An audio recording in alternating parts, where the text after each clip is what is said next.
views and opinions expressed in this program are those of the participants and do not necessarily reflect the views of BronxNet or the program underwriters. Hello everyone, welcome to another edition of Mission Bronx, a show dedicated to highlighting some of the wonderful work being done by the nonprofit organizations in the Bronx, of which we now know there are over 700. Mission Bronx is a collaboration between BronxNet Television and the Center for Nonprofits at Hostos Community College, and I'm your host, Eileen Newman. Previously on Mission Bronx, we learned about organizations working with the immigrant population in the Bronx. We discovered ways they helped get them involved in their community and fight for their rights. Now on this episode of Mission Bronx, we'll learn about an organization working to help women with criminal convictions break through individual and structural barriers in order to gain higher education, financial security, and lifelong stability. So stay tuned. We'll find out about all of this and more on this edition of Mission Bronx.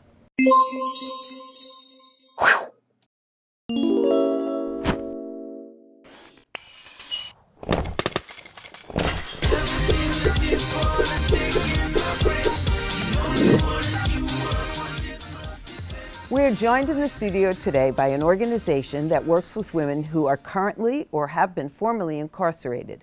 College and Community Fellowship gives these women the opportunity to obtain a higher education, which then leads to better employment, opportunities, and long-term success. Joining us to explain the work she is involved in, please welcome the Associate Director of Technical Assistance at College and Community Fellowship, Letitia Boyd, along with Joyce Ramos, who is a CCF Fellow, and we're going to find out what that is, and a CEEP recipient. Thank you for joining us today. Thank you for having us. So I'm going to start with you and get the who, what, where about this amazing organization. But first, I'll say a little something about how I met you. Letitia came into our office at Hostos Community College, continuing education and workforce development, and I was brought in to meet her, and there was this unbelievable energy source in the middle of the office, and she said, we need to talk. We really have to work together. We have to figure things out.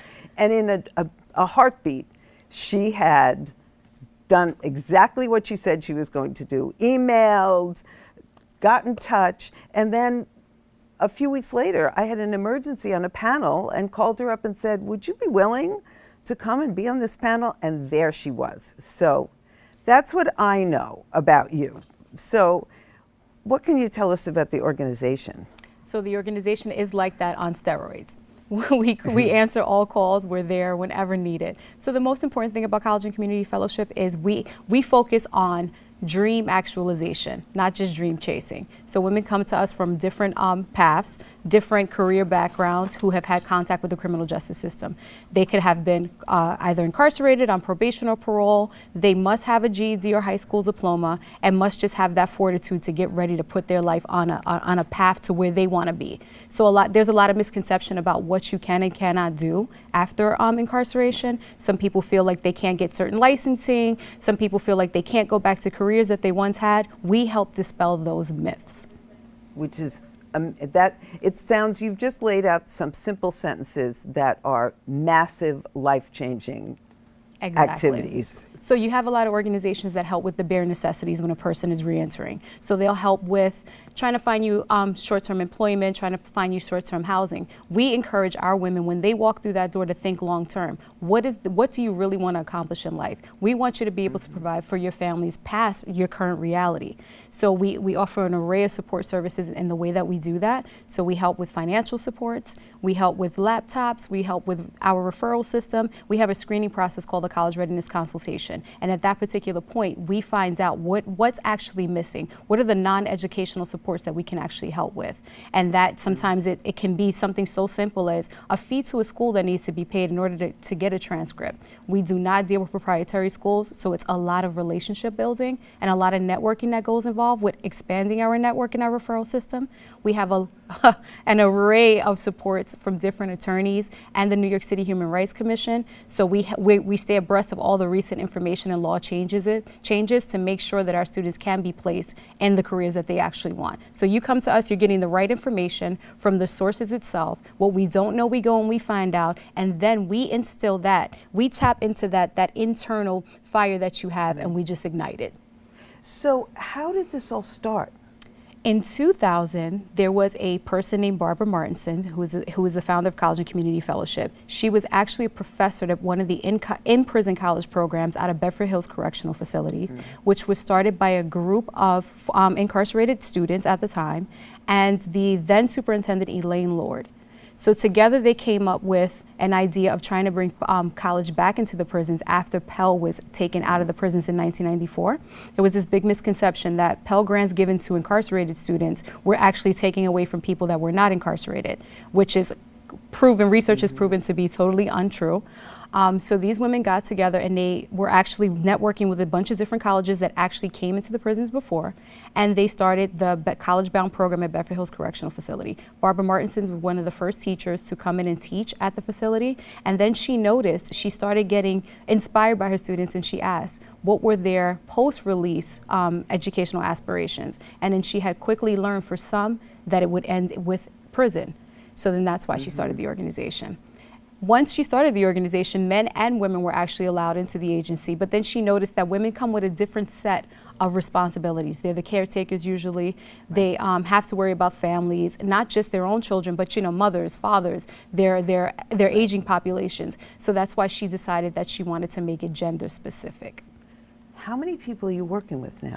Currently, we have 314 students, and when we work with students, we work from them from, if you come in and you have your GED or your high school diploma, we support you all the way through your progressive education. So you can go from your associates to your bachelor's to your master's to your PhD. We have graduated nurses, we have a graduated lawyer, we have teachers. Again, we are dispelling myths about what you can and cannot do. We are changing the face of what it is people think are formerly incarcerated individuals. So it sounds like it's as much about changing people's lives in their own mind, even before you start changing people's lives in reality. I'm going to cut to a video that I think is extremely moving and really gives a sense of what the organization does, and then we'll come back and talk to you also, Joyce. I went into this to get a degree, and I really found a community. My kids are very proud of me. Education did not just give me a degree, but it gave me a life. College and Community Fellowship is a program that helps women who are coming out of prison to enroll in college and to continue their college courses until they get at least one degree. I got arrested when I was 19. When I went to prison, I couldn't speak any English at all. And I was sentenced to 19 years to life for a violent crime. I had a substance abuse problem, and due to the substance abuse problem, I was dealing with drugs, and I made a sale to an undercover officer, and it cost me 8 months. I spent years in prison, and I realized I was repeating the cycle. I also have a daughter who's 12 that I've lost custody of, and just realizing that everything that I said I will not do again, I was doing again to my second child, my son, and realized that if I didn't change my behavior and what I was doing, that I was going to lose him too, or impossibly even lose myself. One of the biggest components of our work is the community building aspect. The women who come to us to get help to go to college develop a community amongst themselves where they're able to support each other in their academic pursuits and can look at the person sitting next to them and say, she can do it, then so can I. Being involved in the community groups brings the women together. We can communicate on a level that you can't necessarily communicate with most of your coworkers. You don't want to communicate with your coworkers. You don't want to let them know that, yeah, okay, I've done prison time. We support one another. We can identify with one another's struggles. And it's been, I'm telling you, it's been a very essential part of my life. I came to CCF and continued my education. I got my associates, my bachelor's, and then my master's. I didn't get a 4.0, but I did pretty well, and my best grade actually was in criminal law, which was pretty ironic actually from where I came. My daughter is even more proud of me today, knowing that I've grown up and done some things with my life. If you would have asked me 10 years ago, going to get a master's, that was unheard of. Forget a master's, a bachelor's. But I did it. All we really ask for is an opportunity.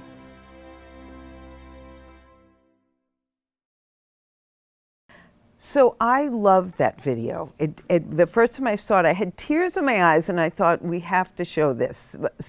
But I want to do a little bit more of a follow-up with you personally. How did you get involved with the organization, and what were you doing before this?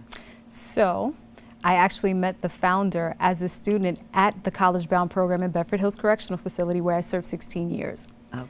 So due to networking and my personal educational experience, I was able to come out and decided that this would be a place that fits both my social and my career aspirations.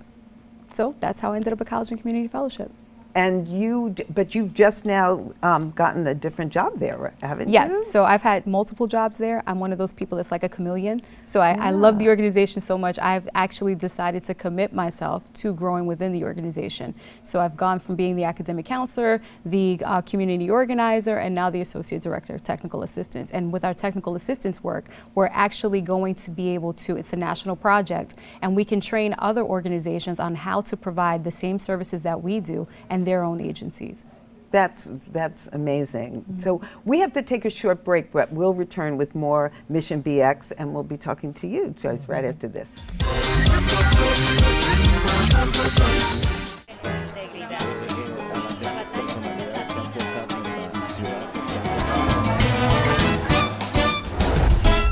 If you want to stay in the know about the latest happenings en español, check out Diálogo Abierto, BronxNet's own Spanish show, Wednesdays, 6:30 p.m. on Channel 67. The latest in news, arts, culture, politics, and what's going on in your neighborhood. Diálogo Abierto, the best way to stay connected in Spanish. See you there. Te esperamos.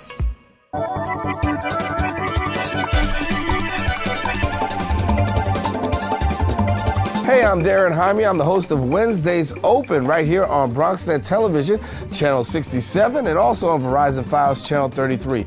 Want to invite you every Wednesday. You get an opportunity to see what's going on in the world of news, current events, debates, public information. That's what happens here on Open every Wednesday. So we invite you to join us right here on BronxNet Television.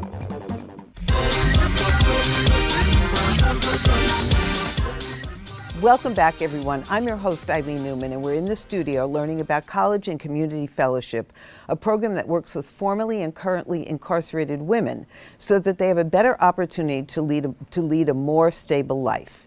And Joyce, we're going to talk to you. And since I explained how I met you, I was at a meeting, an incredible meeting of a lot of the students talking about careers and aspirations, and you were on the panel. It was a wonderful, wonderful, wonderful experience to not just see what people were doing, but to see how the group worked together. And you are like the head cheerleader. So that made it. These are my heavy hitters. Yeah, that made it nerves. amazing. So Joyce, how did you get connected to this organization? Actually, in 2011, I joined CCF after being formerly incarcerated in Bayview Correctional Facility. And they came to do an introduction into the correctional facility about going into college after you came out. And I knew that I wanted to go to college. And also being a non-traditional student, not being 18 years old, right. I figured this would be the place to help me. So I went in, and at the time, Tish was working there, but she wasn't my counselor. It was Maria Santangelo. And they started helping me right off the bat. They asked me what I wanted to do, and I wanted to stay in the medical field, but a different aspect. I wanted to be on the other side of it. So she found a school that had the medical field, which is Hostos Community College. So I joined into Hostos Community College, and I started with my associate's degree, and then I went into a certificate program into radiology. And from radiology, CCF actually helped me, and a director in Hostos Community College helped me realize that I wanted to go into the business aspect. And I met a student who also became my business partner, and we're in the process of opening a clinic in the Bronx because they desperately need medical help. Yeah. So we're starting that. And anytime that I've ever gone to CCF to ask them anything, whether it's about school, about contacts, they've always been there for me. And we also, Tish, as Tish mentioned, she started a program, they started a program about getting, after incarceration, the certificate program, and we started doing that also because that helps also when you're into business and things like that. That's a great story. I have to say that I was so impressed at that meeting again that I never checked my credit score until I went to the meeting. and it was all about checking your credit, making sure you have a good credit score. And I thought, I don't know how to do that. So it's so interesting to see all the different layers. Right. So that's the key. So we have a holistic approach to things. You can't encourage someone to go to college if everything else in their life isn't taken care of. And especially now, this is a time when we have a lot of students going for different licensures. We have students that have entrepreneurial aspirations. Credit is really important. So we literally do that. That's part of what our monthly semester check-in meetings are about. We check credit, we check student loan debt to make sure, because that's important. That's how you get on the playing field of business. So what you did participate in was our first annual business convening, and that was geared toward our new our students that entered our SEEP program, which is called the Career Educational Enhancement Program. Okay, that's what I was going to. Yes. That was another question. So now students, if you don't want to earn your college degree, you can actually come to us and earn a certification in either the business or the health-related fields. So now it can be our CCF fellows. Joyce is a CCF fellow. When you come to us, you're considered a future fellow and our pathways to fellowship. Once you earn 12 credits or more and maintain a certain GPA level, you become a fellow. Joyce is one of our fellows. She's been with us a very long time. As you can see, she's one of my nerds. I call all my students affectionately nerds because they're balancing life, personal commitments, and education. And I'm talking about full-time students. Now you have students that are opening businesses and managing families.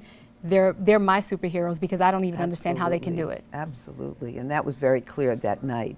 So, Joyce, what are some of your biggest challenges? Well, I understand both starting the business and also, I would think, emotional challenges. Well, emotionally, we have CCF for that. Anytime I'm perfect freaking answer. Out, I pick up the phone and I call up Tish or anybody there, and if they don't know the answer, they find out the answer. And that needs to be in the video. Yeah. Call CCF. We have the cure for everything. Right. No, that's true. And when you get a little stressed out, and you do, but the benefit besides Tish, I have a business partner, and when I'm freaking out, she's not, and when she's freaking out, I'm not. So it balances everything. Right.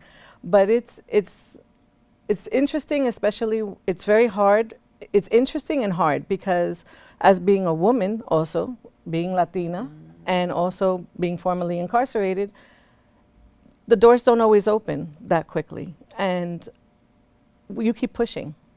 And you keep pushing and you don't take no for an answer. Somebody may say no, but somebody's going to say yes. So it's important. I think it needs to be done. The Bronx definitely needs that. It's one of the places that don't have what it needs. Right. And it's starting to turn around, so we want to be in the beginning of it. And do you work beyond the Bronx? It's not just an organization? No, so we're located in Manhattan, but we have students that travel as far as Jersey and Connecticut. So this is the real reason why our technical assistance program had been started, because there was so much interest from different places in replicating our program model. So hopefully there'll be CCFs all over the place. So that is the idea, that you would create them so that they'd be sort of their own spaces. Right. And obviously the need is so great. And I think that one of the things that I was also impressed about was the idea of, it's not about the list of things you can't do. It's about, you can do this, you can do that, and I think there's so much, I hear it all the time, this mythology of you can't get an apartment, you can't you can't get credit, you can't get a job, you can't get... If you believe can't will become your reality. We don't believe can't. We show it, we prove it, but just by our students coming to our community meetings, which are our monthly networking sessions for them during the semester. We're meeting people that have bust through these barriers. Our public policy and advocacy campaigns, they always focus on, that's the other component to help our students get through these barriers, and they actually see that we're doing more. We're kicking those doors in with our policy work by meeting with elected officials and different city council agencies, making things happen. And once you start seeing, oh wow, she has a similar circumstance to mine, and she's here, she has this particular level, she's doing this particular career. We are showing our students we're not just preaching. Yeah, that's the most important thing. And I want to talk about the advocacy work, but we don't go anywhere. We'll be right back with more Mission BX after the break. Pell Grants are needs-based grants for low-income folks who want to go to college. It ensures that whether you have enough money to go to college or not, you will have some level of access based on Pell Grants. They were created many, many years ago. And people in prison, just like anyone else who's low income, were able to access these Pell Grants to be able to go to college. As a nation, we supported college education for prisoners for a long time, from the 60s to the mid-90s. In 1994, Congress, in its infinite wisdom, being tough on crime, decided to take away access to Pell Grants. This was not a financial decision.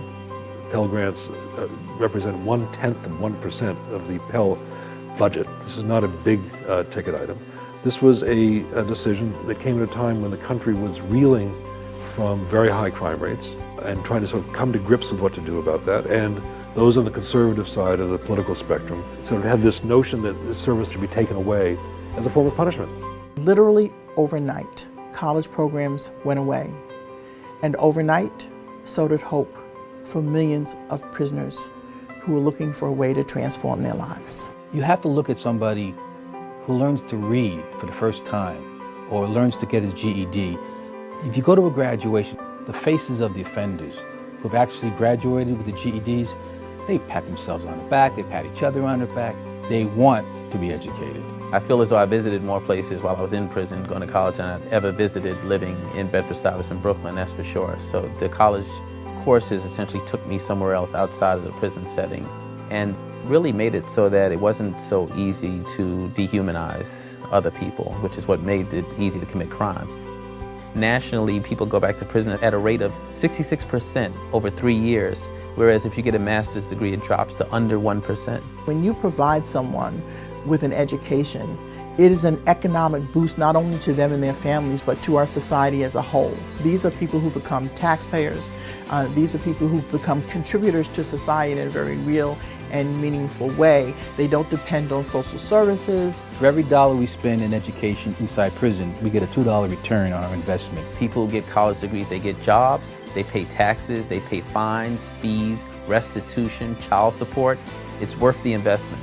Instead of sending somebody to prison for $55,000 or more, we educate them, they come out, they get a job. It's an economic profit to society. You don't care about prisoners? Fine, care about your wallet. Invest now, reap savings later.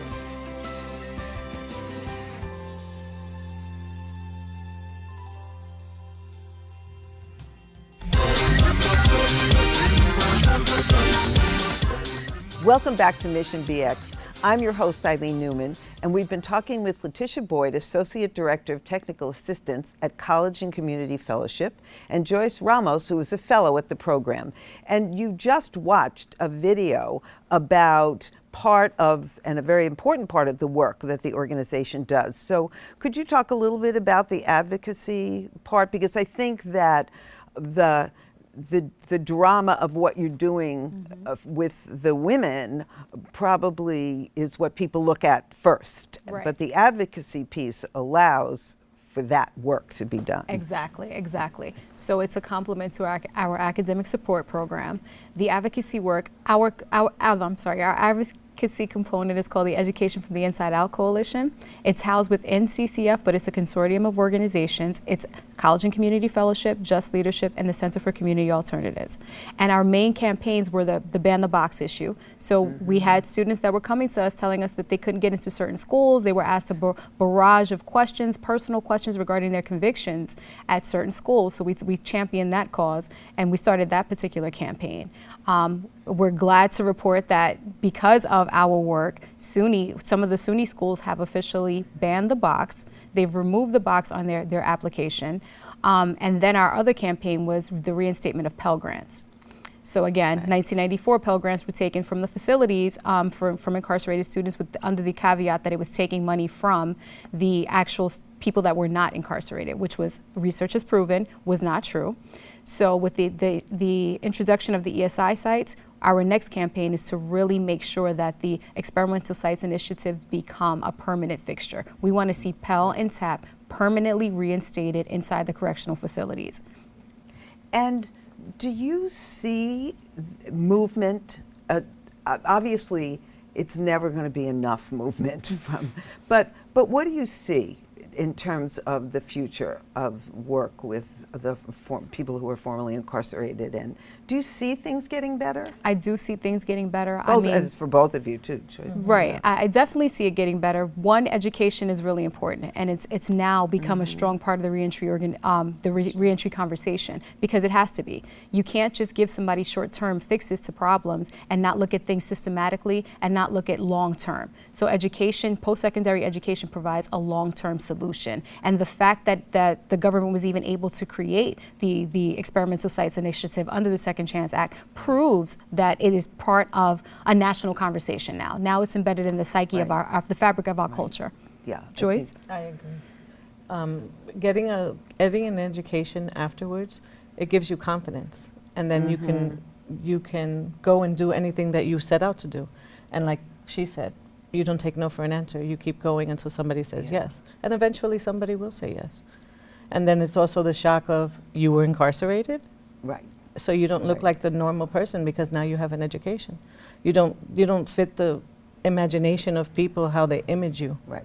You know. Well, and that's a whole other conversation about who's creating those images and how people buy into them because of how they're created. But and the more they're created, the more we're going to knock them down, because our students are homeowners, business owners. You know, they're tax-paying citizens. Yeah. So to continue to have them wear a scarlet letter, we will not allow that. We will help erase that letter. It's that quote about you're not the worst thing you've ever done. Exactly. That's just a piece. I love the dream actualization.